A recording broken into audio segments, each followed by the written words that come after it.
என்னைய ஜெயிலுக்கு அனுப்பிட்டு நீங்க எல்லாரும் சந்தோஷமா இருக்கீங்களான்னு அவனாவே என்கிட்ட வந்து பேசினான்.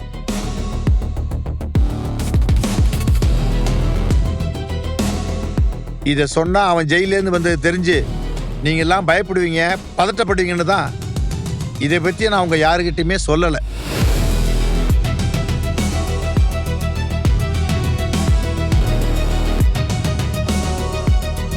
ஆனா இப்ப குழந்தைய காணலங்கும் போது ஒருவேளை இது அவனோட வேலையா இருக்குமோன்னு எனக்கு யோசிக்க தோணுது.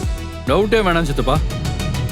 இத்தனை நாள் ஸ்கூலுக்கு ஒழுங்கா போயிட்டு வந்துட்டு இருந்த குழந்தை அவன் உங்களை பார்த்த 2 நாள்ல காணாம போயிருக்கானா, கண்டிப்பா இது அவனோட வேலையா தான் இருக்கும்.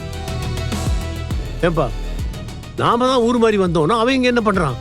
நாம இங்க இருக்கிறது தெரிஞ்சு நம்ம கிட்ட பிரச்சனை பண்றதுக்காகவே அவன் இங்க வந்திருப்பான் தாத்தா.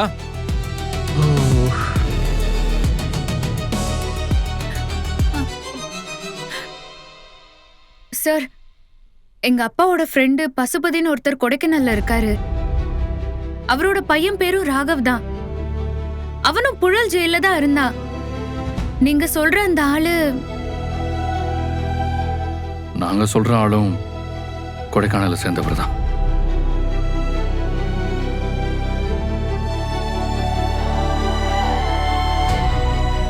எங்க அப்பா இறந்ததுக்கு அப்புறமா எங்க வீட்டை அடையறதுக்காக அவர் எங்களை நம்ப வச்சு ஏமாத்திருக்காருங்கிறது தெரிஞ்சு எங்களுக்கும் அவருக்கும் பெரிய பிரச்சனையா இருக்கு.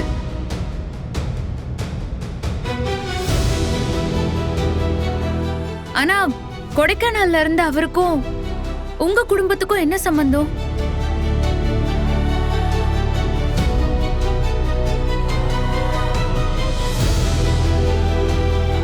அவரு பையன் ஏன் சார் உங்க குழந்தைய கடத்தணும்?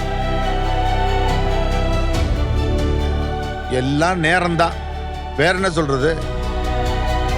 சேரக்கூடாதவங்க கூட சேர்ந்தா இப்படிதான் நடக்கும். சித்தப்பா, இப்ப அவன் எங்க இருக்கான்னு ஏதாவது தெரியுமா? நான் அவன்கிட்ட பேசிட்டு இருக்கும்போது போன்ல யாருக்கிட்டயோ காஞ்சிபுரத்துல காமாட்சி நகர்ல அவன் வீடு இருக்கிறதா சொல்லி அட்ரஸ் சொல்லிட்டு இருந்தான். வேணா நம்ம அங்க போய் பார்க்கலாமா?